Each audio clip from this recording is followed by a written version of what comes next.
For decades, businesses have been taught the same story. Build awareness, generate leads, move prospects through an air quotes funnel, close the sale. Rinse, repeat, scale, 10x, etc. Marketing textbooks, MBA programs, consultants, conferences, podcasts, books have all repeated some version of this framework and business outline. The tools have changed. The technology has evolved. The channels have multiplied. But the thinking behind it, the rationale, largely remains unchanged, unscathed to this day. Funnels, pipelines, I'll add flywheels. Systems designed to move people through stages like parts of an assembly line to the effect of Henry Ford and the assembly line. And for a long time, that approach has worked, and in many cases still works to this day. But there's one small problem. People are not products. Let's talk about the assembly line mindset infrastructure within business for a moment. The traditional sales funnel was born in a very different world in a very different time. A world where information was scarce, a world where customers had limited choices, a world where companies controlled the narrative. If you go back to the early 20th century, the dominant business philosophy was shaped by industrial thinking. Factories, production lines, and efficiency ruled the day. Is why we have this infrastructure of a 9 to 5. Even. Success meant creating systems that could process as many inputs as possible and turn them into outputs for various things that we now use. In manufacturing, that makes perfect sense. Raw materials go in, products come out. It's pretty straightforward. But somehow along the way, businesses began treating customers the same way. Leads became inputs, conversions became outputs, and marketing became the machine that processed people. The funnels was never really about understanding customers or consumers. It was about controlling them. Now, to be fair, the funnel wasn't a bad idea for its time. And it's still not a bad idea for its today's marketplace. But in an era dominated by television, print advertising, and mass media, the path to purchase was relatively predictable back then. Customers would see an ad, become aware of a product, develop interest, and ultimately make a purchase. Marketers needed a way to visualize that journey, so they built the funnel, a simple diagram that showed large groups of people entering the top of the funnel, or TOF, and smaller groups emerging, going to the middle of the funnel, MOF, and at the bottom of the funnel, BOF, being ultimately buyers. It helped companies track conversion rates, forecast revenue, and measure marketing effectiveness at scale. But the funnel had a hidden assumption baked into it that customers move in a straight line as if we all are, to some regards, without being disrespectful, sheep just guided down a guideway with no thought or external input to maybe I don't want to, or maybe there's more information to be had, or maybe I don't want to go through this at all, I'm out. And the moment the internet arrived, that assumption started falling apart expeditiously. Okay. Stop me if you've heard this one before. Your support team opens the queue Monday morning and boom, 200 tickets before the first sip of coffee. They already know what's in there. Password resets, order updates, the same questions over and over and over again. What if that part of the job just handled itself? HubSpot's customer agent resolves these repeat tickets using your actual CRM data and knowledge base, so your team can focus on the conversations that actually need them, and your customers can get answers faster. Check out HubSpot.com, the agentic customer platform for growing businesses. The internet literally broke the initial idea of the funnel. The digital revolution didn't just change marketing channels, it changed how customers suddenly had access to more information than ever before. They could research products, read reviews, compare alternatives, and learn from other customers long before ever speaking to a salesperson. Even more importantly, they could do all of this on their own terms. They didn't move through stages neatly. They bounced around, they explored, they paused, they asked friends, they joined communities, they went into the dark social of the worlds and sat there and had communications among them. They ignored brands entirely and listened to creators instead. They tidy funnel diagram that looked so clean in the boardroom suddenly looked very messy in real life because real people don't move like funnels. They move like networks. What's up, digital world? You're listening to the I Digress audio experience with Troy Sandidge. Social media, marketing, storytelling, business, culture, and more. Coming to you in 3, 2, 1. And another thing that happened along the way, if we were on this historical journey of shifts, trust literally shifted. For generations, brands controlled information. Companies told customers what to believe, when to believe, and who to trust in that belief in the first place about their products, about their services, and everything in between. Today, though, customers trust something else. They trust other customers. They trust online communities, creators and influencers who they are embanked with, that feel obliged to their rise and journey and come up, their friends and their peers, cultural voices, and everything in between. In other words, they trust people more than they trust brands. And now we're the shift where now people are the brands, to a point where now brands are using influencer marketing to, by proxy, by affiliation, capture that trust for a moment, to have that trust associated with their products or services or brand in totality, in the hopes that they will then buy that brand, product, service, etc. And this shift has fundamentally changed how growth works. Businesses no longer control the journey. Customers do, which creates the rise of the community-driven growth pathway of sorts. Look at the brands dominating today's economy. Many of them didn't grow because of traditional sales funnels. They grew because of what? Community. People discovered them through conversations, content, creators, and very specific cultural moments. They weren't pushed toward a purchase. They were pulled towards something meaningful, a movement, a mission, a shared identity, a shared collaboration. These companies didn't just sell products. They built ecosystems, and ecosystems don't behave like funnels. And reintroduce this to others. They behaved like pathways. So again, let's revisit the traditional sales model. The sales model as we knew it, the old model, the old guard, they're struggling today for 3 critical major reasons. First, they assume linear behavior, but real customers, real consumers, our community, our audience at large move unpredictably across platforms, communities, and information. Secondly, they assume company control to some extent. But in reality, customers control the pace, they control the timing, and they control the direction of their decisions. And third, they assume transactions are the goal. Modern brands win by building relationships, experiences, and communities that extend far beyond a single purchase. The funnel optimized for efficiency. But here's the thing I need you to understand in this moment, in this instance with me. The modern economy, though, rewards something entirely different. It rewards connection. And what most growth models, what most funnels, and most sales models overlook is the power of awareness. Now, I do not mean just in the basicness of brand awareness, but conscious awareness. Awareness of people, awareness of culture, awareness of community, awareness of how people identify.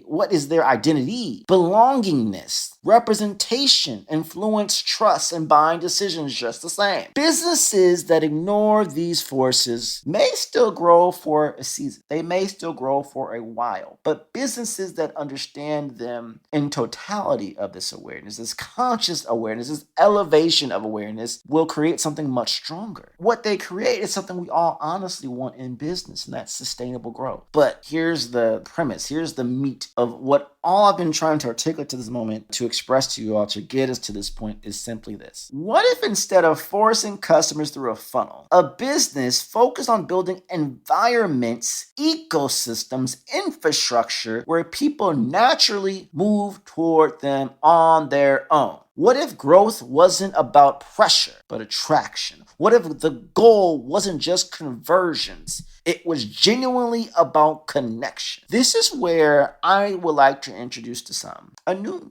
model I believe is necessary. This is where I think the concept of a new model is necessary. A model designed for a world shaped by psychology, a world designed for various cultures, a world that's community-led, that's diverse, that understands that humans are complex, and that a model that recognizes that growth is not a straight line, that we can't hope a simple assembly line-esque approach is going to save the day and make us oodles and boodles of money the same exact way all the time. And what I'm thinking about, it's more than a network. It's more than the customer journey. It's a set of interconnected opportunities while everyone's having their own journey connected through the network. And dare I say, a series of pathways, which I introduced this concept that I've been building for the last 2.5 years, that I still have more to build, more to expand, but I need to test this out and market to get people to understand where I'm coming from. I've spoken on this in various keynotes and micro sessions, and I've been introducing this to various clients that I've been advising and various brands I've been having conversations with. I introduced to you conscious growth pathways. And conscious growth pathways, or CGP for short, is built on a very simple idea. Growth happens when organizations, when brands become aware of the forces shaping the very people they serve. Not just the markets, but understanding the people, their behaviors, their identities, their communities, their experiences, what they like, what they don't like, what they like in perpetuity, what they can't stand. When companies operate with that level of awareness, they stop trying to push customers through systems, and instead they design environments where people want to engage, participate, and advocate together by their own choice, willingly staying. It's an invitation that people want to come and have a conversation. Building pathways. Pathways that connect discovery, that connects trust and experience and community. Pathways that allow growth to emerge naturally from meaningful relationships. The future of growth is not about building better funnels of itself. It's about understanding people better. And it requires something most businesses have overlooked: consciousness. Growth today doesn't happen because you pushed harder.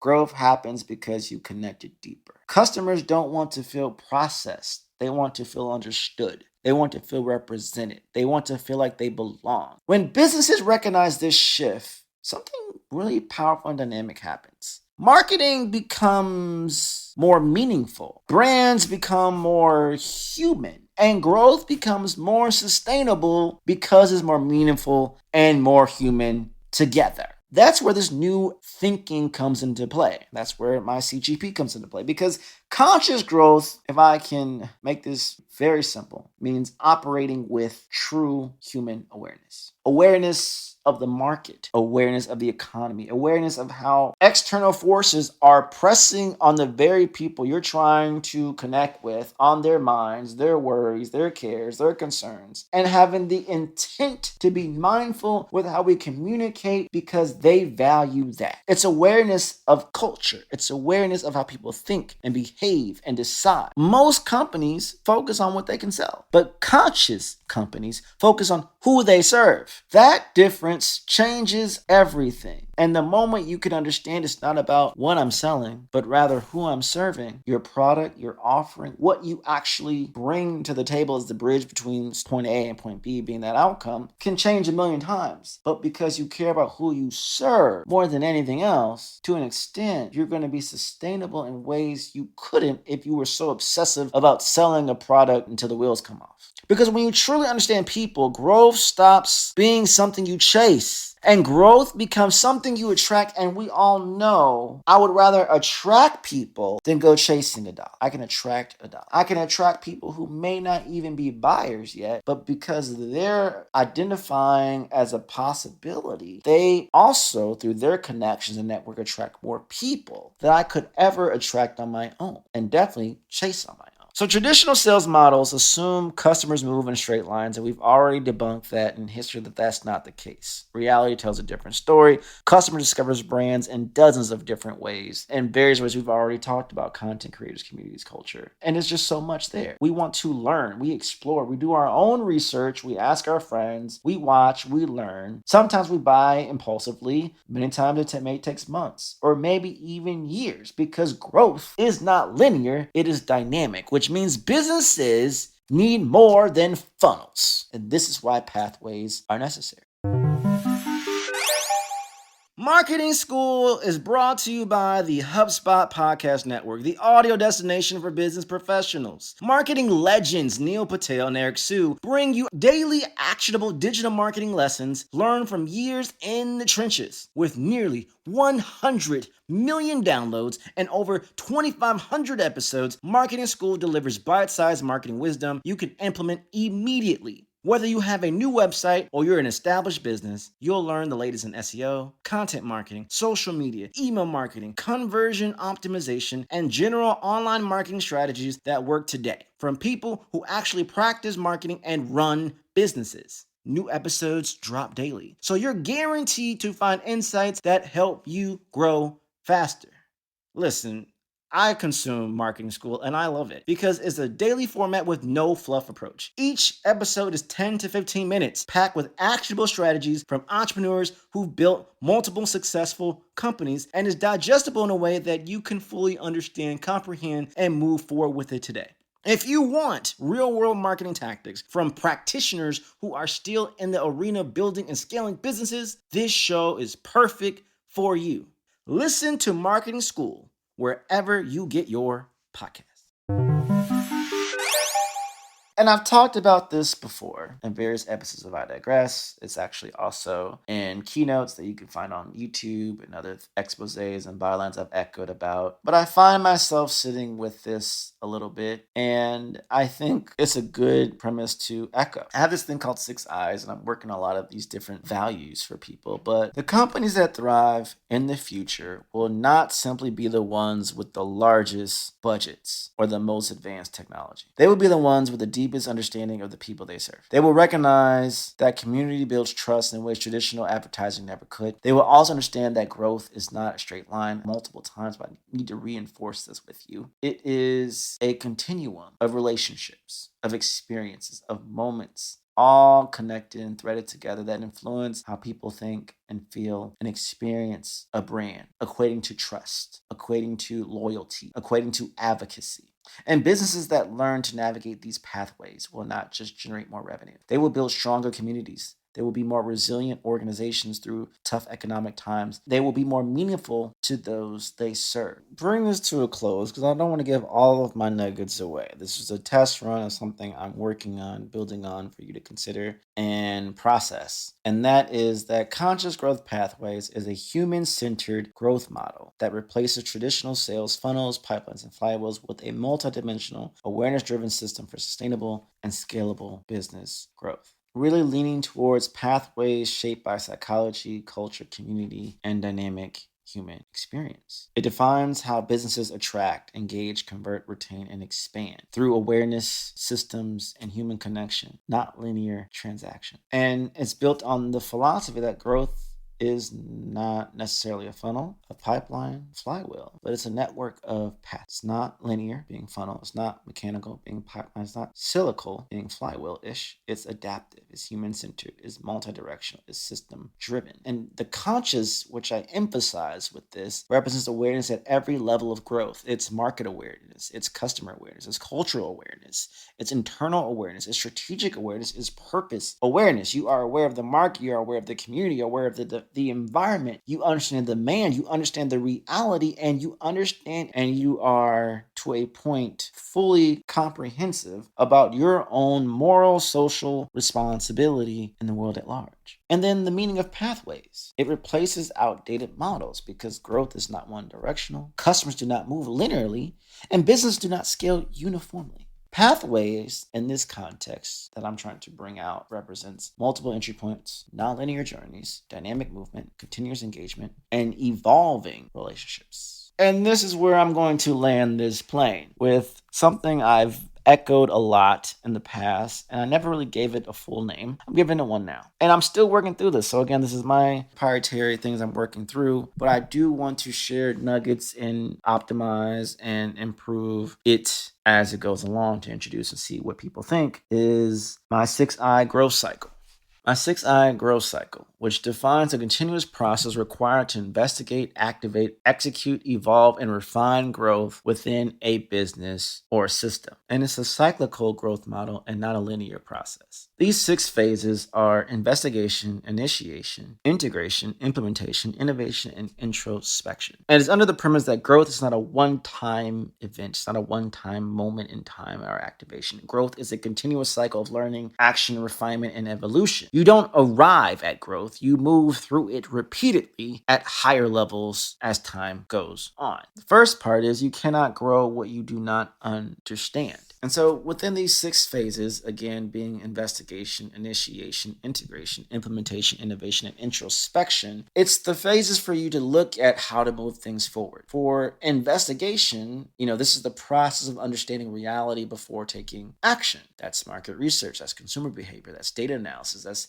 internal assessment. And the thought is you cannot grow what you do not understand. You're asking yourself, what is actually happening? Where's the friction points? What does the data say versus my own preconceived notions or assumptions? And the whole point is you do not want to act without clarity. You do not want to misdiagnose problems. You don't want to move too hastily into a new market or launch new products without doing your research. From there, the initiation, the activation of direction, of decision, and intent. This focuses very heavily on just direction and alignment and goal setting. That's where your KPIs come into play, and just selection of different things. This is where clarity must turn into commitment. From our research, what are we choosing to do? What have we identified as the priority to act on? And what direction are we now committing to move forward with? This allows you to avoid overthinking and having a lack of decisive action, which brings you into now integration, which is the aligning strategy, the alignment of systems and strategy and teams and operations to move things forward. That's identifying teams and making team alignment. That's doing process integration within itself. That's system designing everything. And if it's not integrated, it won't be sustained. Asking yourself, how does this fit into the business? Who owns what? What systems support this? This helps you avoid misalignment, and this now allows you to connect strategy into the actual operations, which leads you into implementation, which is executing the strategy through consistent action. The focus is on all the different departments, all the different operations. That's like your marketing, your sales, everything. And the whole premise is, now that we've gotten to this point, strategy is just a concept. It isn't real until it is executed upon. And as you're executing, is it producing an output? Is it aligned with what we mapped out with? And are we doing this consistently? Are we identifying any problems that we need to make changes with, which leads you into the innovation, the improving, the evolving, the expanding beyond current existing performance? It's the optimization, it's the experimentation, it's the creative problem solving, because we're going to confront a problem or two or 10 or many. And even through this process, what new opportunities, what new different nodes and pathways are we identifying as we go through this process? Understand what works today will eventually stop working. So, do we've identified that pace? Because there's going to be a threshold of things deteriorating that we need to compensate for, churn that we need to compensate for, human failure that we need to compensate for. It's always improving and testing and optimizing and modifying, but not at the obsessiveness of hurting the business, but at a threshold that's safe to actually sustain and build upon the business, which leads you to introspection, which a lot of people tend to not do. And that's reflecting on performance. That's reflecting on the results and the lessons learned to inform on the next cycle, the next phase, the next sprint, the next year, the next iteration of the business. This isn't just data review. This is truly strategic learning. And this is compounding things based off our totality of reflection through our customers' eyes, our clients' eyes, the internal team, the external team, executive leadership, everyone in between, to move and decide on what's happening and why.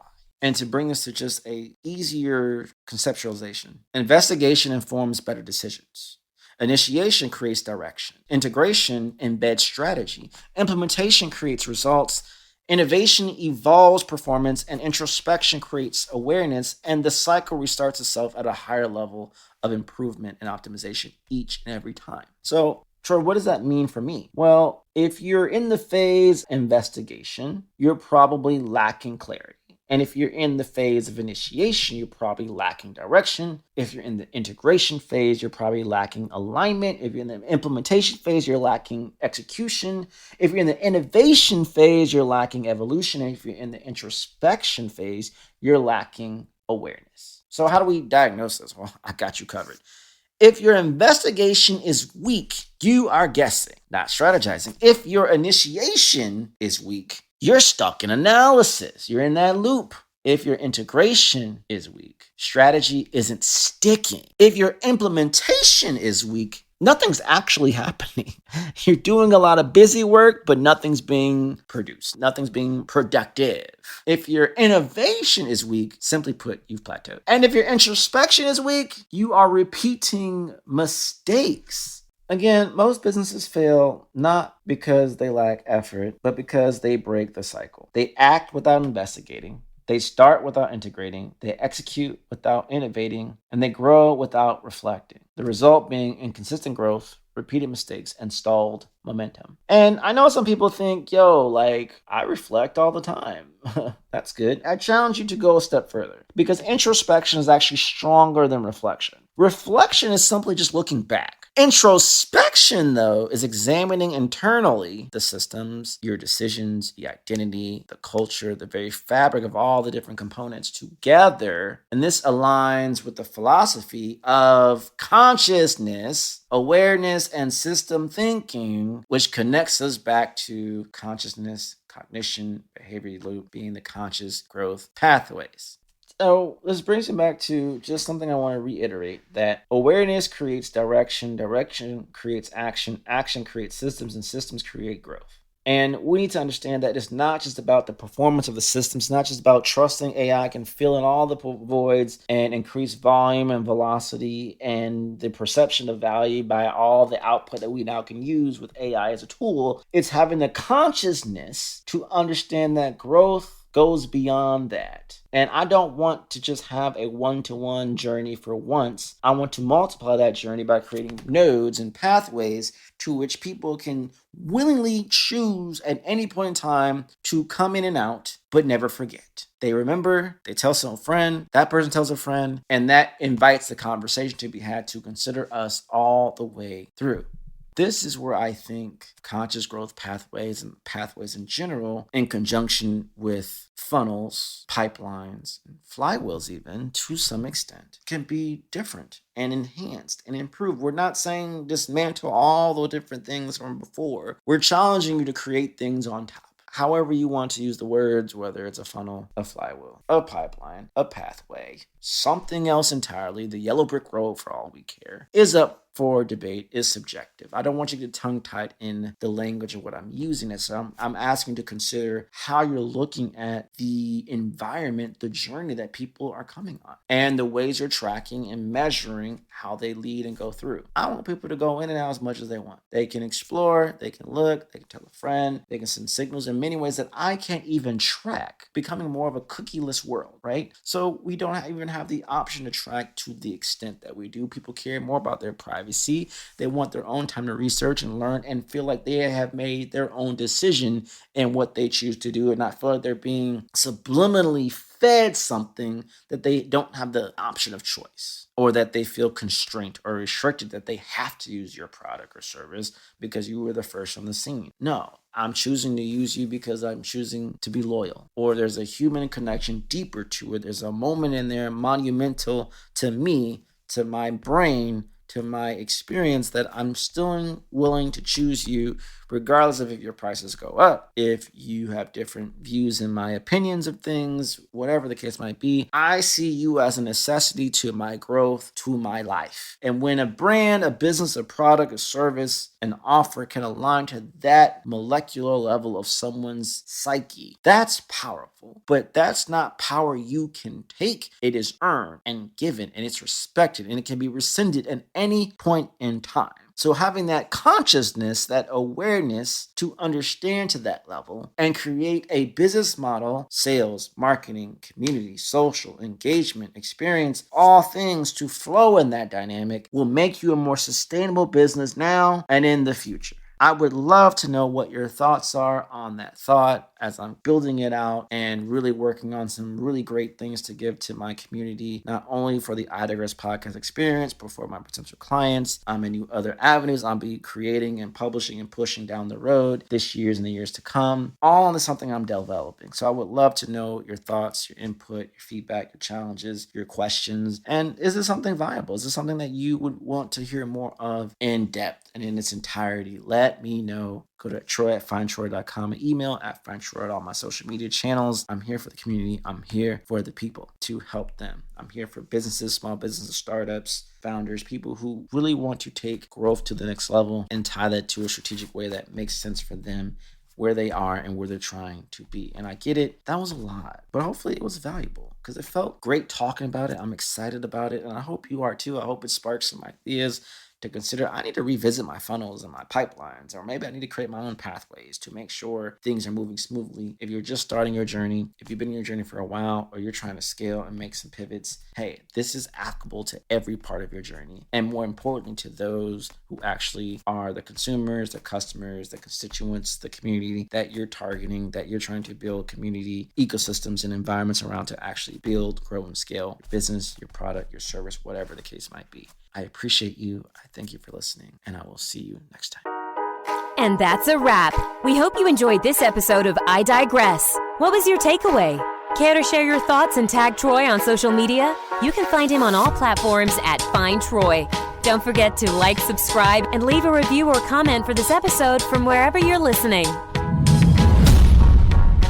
Looking for a marketing strategist to build the structure, strategies, and systems you need to get the success you want and the ROI you desire in your business? Book a discovery call to talk with Troy at findtroy.com. And as Troy's philosophy goes, imagination is the engine, content is the fuel, social media is the highway, marketing is the roadmap, sales is the destination, culture is the GPS.